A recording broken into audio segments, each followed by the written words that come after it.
Hello everyone, this is M. Naman Kaushik, and in today's video we are going to see the very advanced concept of chess which will help you to improve your rating towards 2000, called the advanced pawn structure. Like you have heard about the backward pawn structure in Caro-Kann Advanced, but that's not what we are going to see today. This is a very crazy thing what we are going to learn, the Benoni pawn structure, how it is advantageous, how to take the advantage of it, and if your opponent is playing this, how to counter it.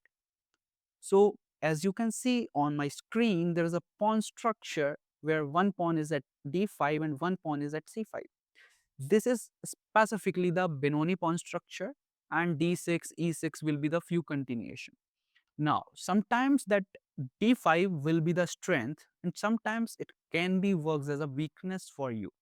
There's a big dichotomy of it. So let's see how this construction can be formulated in your games. As like you see d4, knight f6, c4 and c5. This is called the Benoni opening. Okay. And here we are going to push the pawn. Yeah, you can take that pawn, making your double pawn leads to some e6, b6 kind of tricky and difficult opening to continue. So generally, players often place the move pawn to d5 here. Now, pawn to d5 shows a lot of things here. You are saying the opponent that if you are going to play pawn to d6, which is a fine move in Benoni, but if you look, this structure's looking very like suffocated for black and specifically for the dark square bishop. So it is like the dragon system of Sicilian, that bishop will be developed from this side because there will be no diagonal axis. But generally, the move is common nowadays in this setup is pawn to e6. The idea is to challenge that advanced pawn, and pawn is already advanced. If there will be the trade, then there is a chances that pawn will get weak. That's why e6 is a very good idea. We are not going to take that pawn. We are going to support that pawn.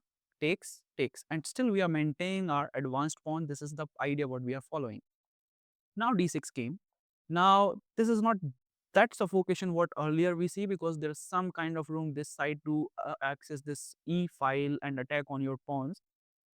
Now e4 has been played, which is looking slightly weird. A lot of players will say, what's the sense of it move? But it is actually very nice. It follows with some f4, even f3 kind of slow grind up attack. In the game, pawn to g6 is common. If you are playing, your opponent is obviously going. We are going to play f4 and encroaching the full control of the center. Now opponent will continue with g7.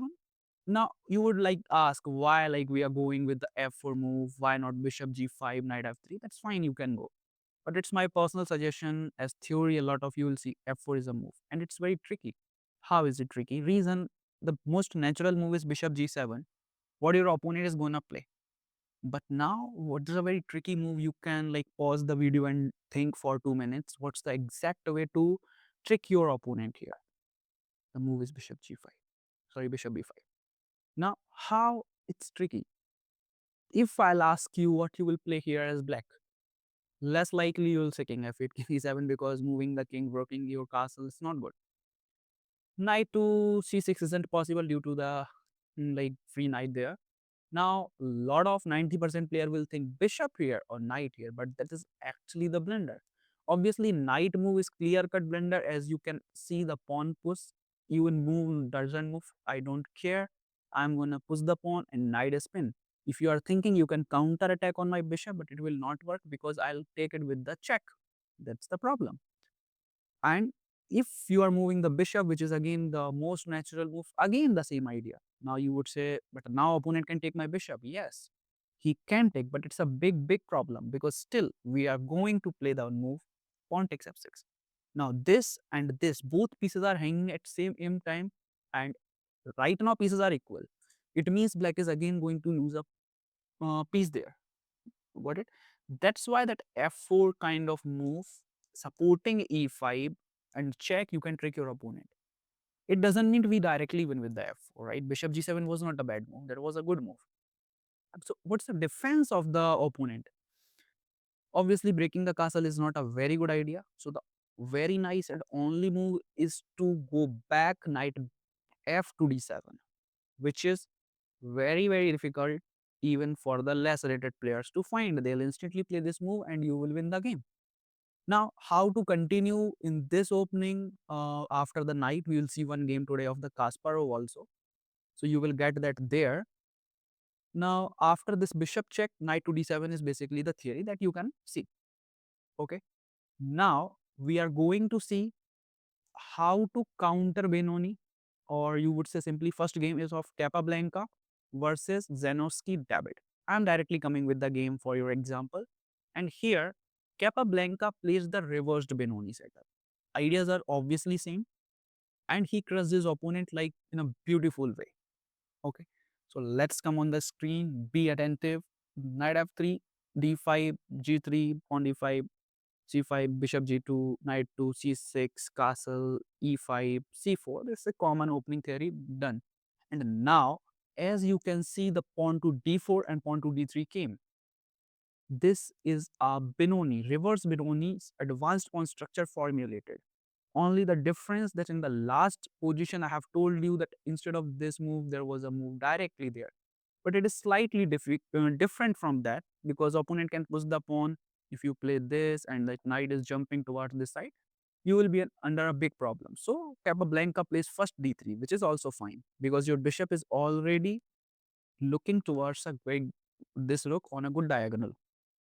In the game, bishop to d6 has been played by David and pawn to e3, following the main idea what we are early discussing, that e3 breaking, because you want to open file of the rook, capture and capture. Any pawn capture is possible, but maybe David don't wants to allow the open file and that all, so he took it, and he is still maintaining his advanced pawn. And now, if you are specifically the Caro-Kann and Sicilian player, you knows the backward pawn structure in advanced variation. If you don't know, I'll create another video for that. There's a minority attack setup there. If you don't know minority attack, that let me tell you quickly, that in a minute I'll continue with that.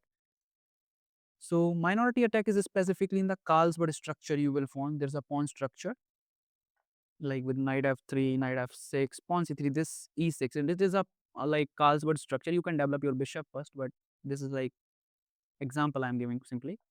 Knight b2 d2, and against this is 4 pawns and you have 2 pawns against that. Basically in these kind of cases, minority attack, because you have a pawn minority, you can launch the deadly attack, and at the end what will be there, let's see. If your opponent is not playing the move like this, which is okay, but you have idea of knight to c4 maneuvering, he is developing, now you can push the pawn like this. Now if you take the c3 is going to be the backward pawn, because no pawn from behind is going to defend it. That's the plan. And in future you can put your rook, queen, bishop combo to attack on that. And if opponent is taking, obviously you will take it back, gaining some kind of tempo also. And now this pawn is IQP, isolated queen's pawn. So it is again a weakness. It can be the strength, but generally in calls, but if you are continuing, it is like works as a weakness.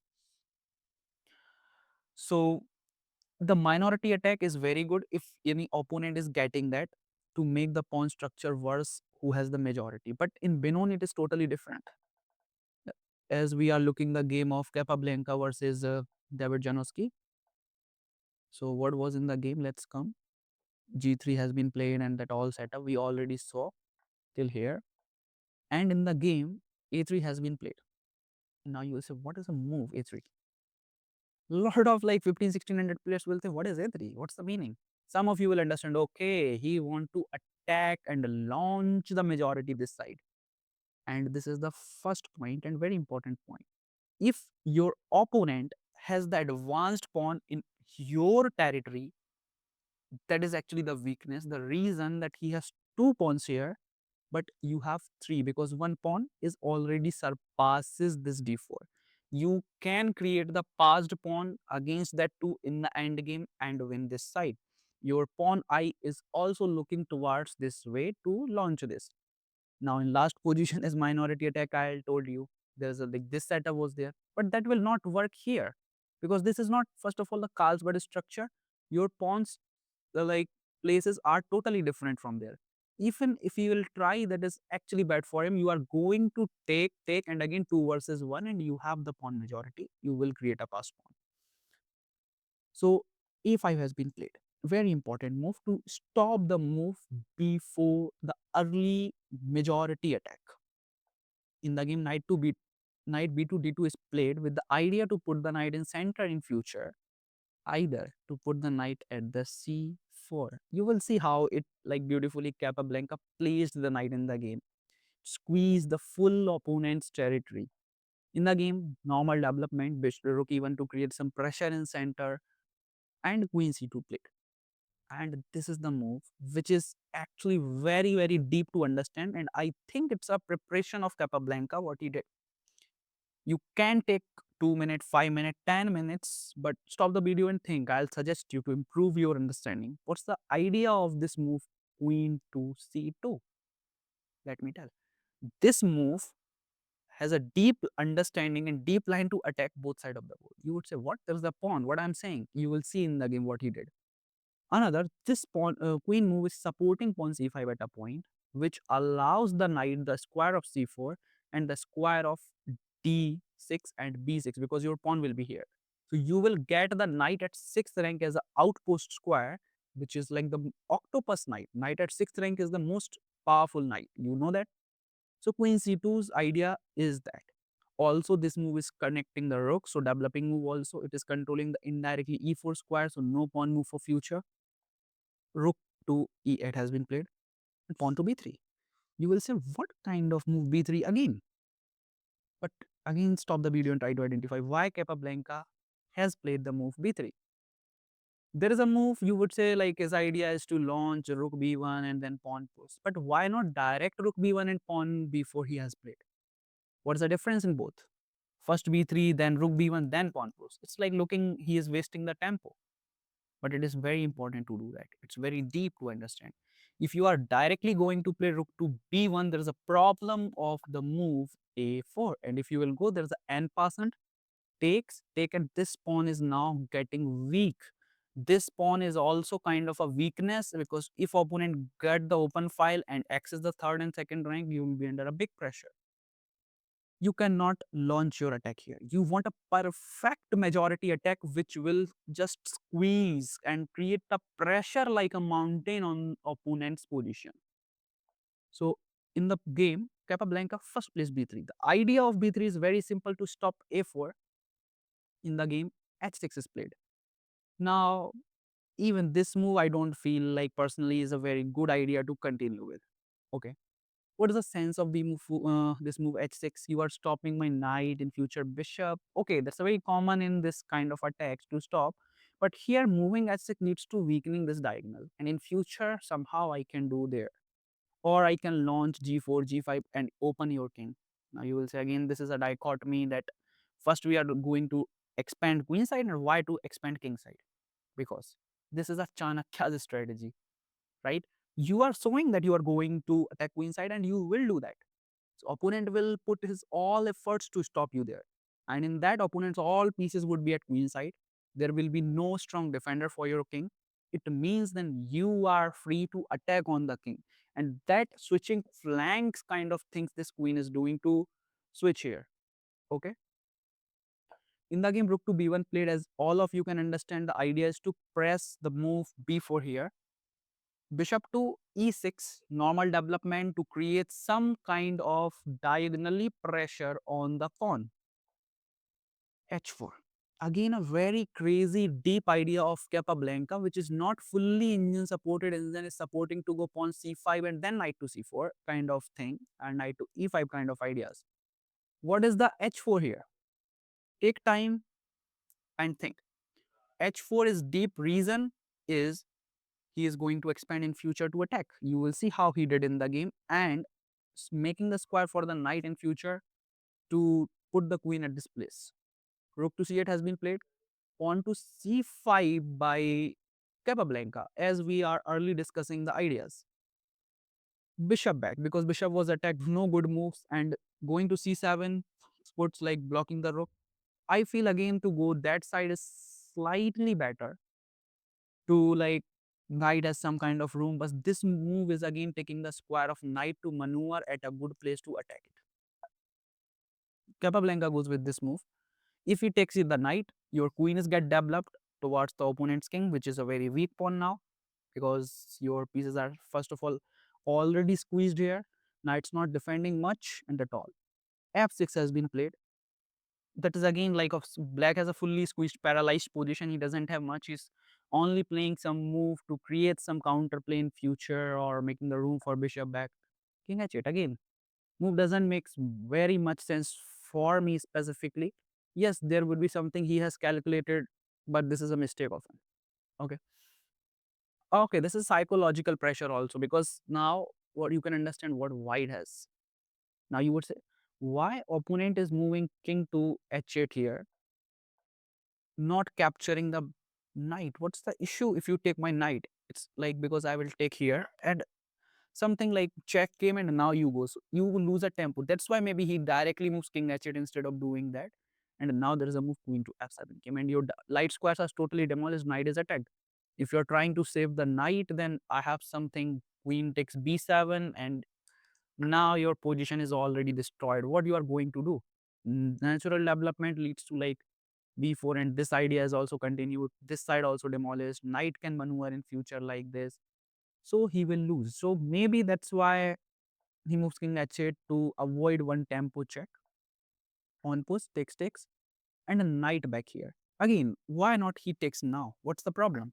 Because again, queen takes e4. Yes, this is not the check. There is no pawn in f7, but what opponent is going to do next? It's not clear. For example, he plays queen to d7 to control some light square here. But b5 again. Like I have two pawns, you have one pawn, and I am going to create a passed pawn which is very strong with support of bishop.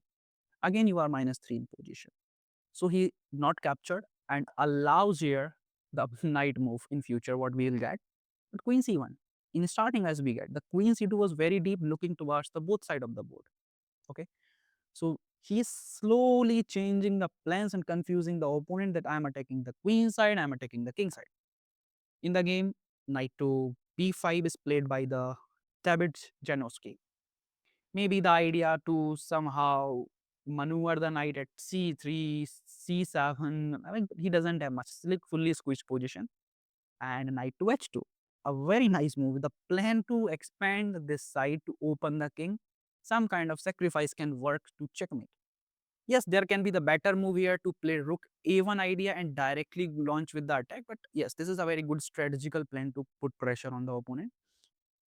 Queen to e7 and now the sequence changes. He plays the move rook to a1 with the idea to put the pressure on the knight and squeeze the opponents more. He did it. Opponent supported, but okay, supporter attack on the supporter using a deflection. Okay, and this move is attacking bishop, making the room for queen to twicely attacking on the knight. So you can win something there. Opponent offered the trade. It's a very good strategy. If you are in a defended position, you are squeezed, then you should trade some pieces to making some room for your breath. Queen c4. Capablanca doesn't care because yeah, if you will take my this piece, I don't care. I'll take now. Knight is hanging, and where your knight is going now? It's trapped. Okay, if you are thinking to go here, I'll take. You will take, and now the move came knight to d5, and game over. So like black doesn't have much, so he goes back in the position. Again, this move came one trade and not taking with the bishop, taking with the queen. The idea is to like maneuver the pieces now towards the king side. First, we have demolished fully queen side of the opponent. Now we are maneuvering to the opposite side. And still we have a passed pawn, supported passed pawn that is still winning in endgame. F5 to create some counterplay, king side attack. Queen F3. Ideas to attack on F5. Queen F6. Defending the pawn of F5 and H4. So this H4 alpha Lila 0 idea is now working. Another piece, remaining piece is also squeezed and G4. So you see like how beautifully he has uses this Chanakya strategy. First, squeezing queen side, forcing him to come queen side because he is saying, I am attacking queen side, you'll have to come there. David Jonoski goes with the pieces and you can see the full boxes here. All the pieces are like that is in the board, but that is already in the hell, not in heaven even.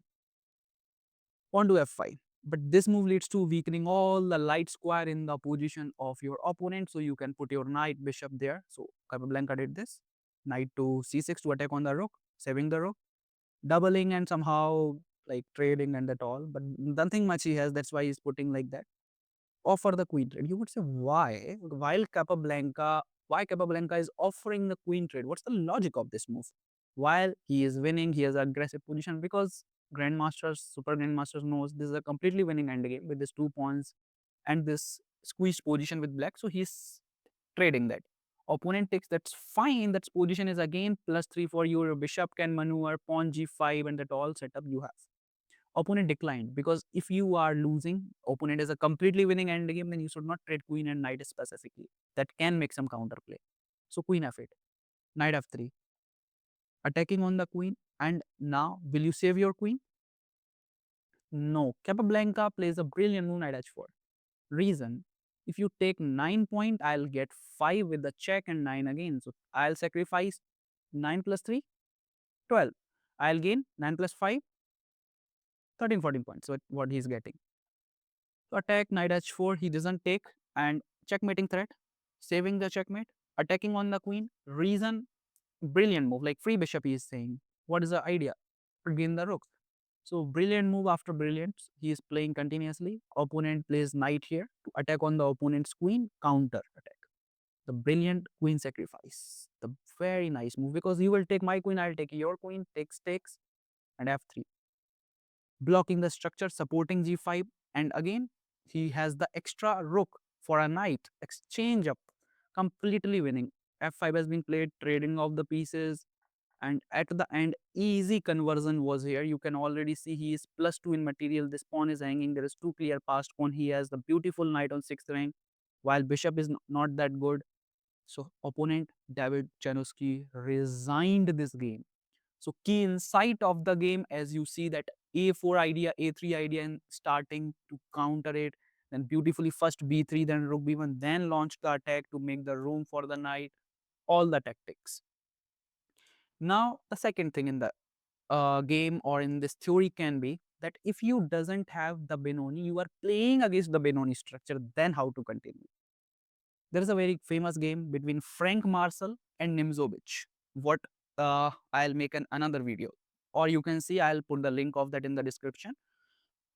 There's another game which is again a very beautiful, aggressive game of one of the best player of the world, Garry Kasparov versus John Nunn. In the game, the Benoni has been played by John Nunn and Kasparov launches the same thing what we have earlier discussed. So same setup come here, best move is played, what I told you in starting that I will tell you what to do. Knight b2 d7 and a4. Now a4 why he plays? Because if you remember the Capablanca's game, his opponent David plays the a5 and to like stop this expanding majority, knight to a6 has been played by John Nunn. You would say this is a mistake. Is it a mistake? No. If you take position where it will equal. Reason that he will get the open file to attack on your pawns. Your pawn structure is actually very weak. You have to expand it here. And if you are expanding your pawn too much in endgame, often there is a higher chances that of losing. You are allowing your opponent a lot of counterplay, what you should not do. But what's the idea of this move knight to a6? To come here or here? You can think, stop the video and think. Now the idea was to come here because the very common move is to bishop d3 to put pressure on this side of the board. So knight to b4, still putting a knight at a very good place because what knight is doing there. So while moving that knight to d7 back, the next idea is to launch with the knight a6, what John Nunn plays in the game. Kasparov develop, knight to b4 has been played, castle is done, and a6. Now you have the choice to do take bishop c4, bishop d3, and bishop e2. d3 obviously doesn't making the sense, but yeah, playable move, like not very bad, but you can make it. Our opponent can take knight takes d3, queen takes g3. That's fine to go. Bishop e2 is also fine. These all variations is good with different ideas. In game, Kasparov took, opponent took with the bishop to attack at a4 and f5 first. And it's a very, very crucial point of the game. Why f5? Why not e5? Because initially in theory we see e5 was the move. Because if you directly go e5, there is a big problem that opponent is not going to take. Obviously, if you take, it's a blunder and you have a clear cut advantage after if he castle. Bishop g5 you will play and opponent has to play f6 because any queen move is already gone for him like this. First you got a5 to defreeze it, queen back something, and knight to e4 with the idea to put the knight. You would say, but he will lose the pawn. No, he will not lose the pawn. He will win the game because of this crazy deflection. It is double supported and bishop is gone. Okay, if he takes, but if he not take, because black is always think if your opponent is not doing what you think. If he castles, then this is actually kind of equal position. If you takes it, now the very nice move, opponent will play bishop f5 with idea to put this, and it is like very bad now for black. Sorry, white. It's like minus 1.5 something, and this pawn is going to lose and at all. That's why Kasparov doesn't push the pawn and plays f5. But you will say same idea, castle would be there. In the game, castle was. Bishop f4 attacked, and in the game, f6 is the only move played. Again, you will move the queen somewhere. I'll push the pawn, controlling the dark squares, and now moving the bishop, queen here, somehow queen e1, queen h4, knight to here, and checkmating threats. So crazy attack white can launch, and Kasparov is already, very aggressive player. So f6 is only move. But this makes this pawn I is weak that you can take at g6 at any time, come back, takes, takes, some sacrifices, and good aggressive traits there. Now, John Nunn is already one pawn up. He can take back, but you will lose this pawn here in future because opponent can attack a lot of pieces. He can put tripleizing here, and you will lose at the end this pawn. Kasparov knows this, and but John Nunn was in trap because it is very very good for white to attack now. Reason because you have a pawn entered in opponent's territory. It always allow you the attack. In the previous position, what Capablanca did, he squeezed the opposition, he doesn't allow the attack. But your idea, give the some pawns, but take the activity. If you are playing squeezing position, you are losing the game. So one pawn, he knows that pawn he will lose. So why to save? Giving another pawn and improving the piece with the idea, as you can see with the arrows, going with the queen, rook in future. Knight is already at a good place. Knight queen combo is most deadly combo of the chess. What is there? That's why queen saved. Now he took the pawn and already only one pawn he is down, but position is +5 for white because of some very easy pawns are equal, one pawn down, trades are there, and it's one already. I'll say take a minute and think here, white to play and win. It's a very easy tactic, 500-600 level. The move is easy. Knight takes g7, king takes g7, knight here, fork, and game is over for black. So if you understand, give some comment. Okay, if you have any doubt, any other video if you want, you can also comment at all. I'll pin some games what I've told about the Nimzovich versus Frank Marshall in the description, what you can see as the PGN. Thank you everyone. Bye bye.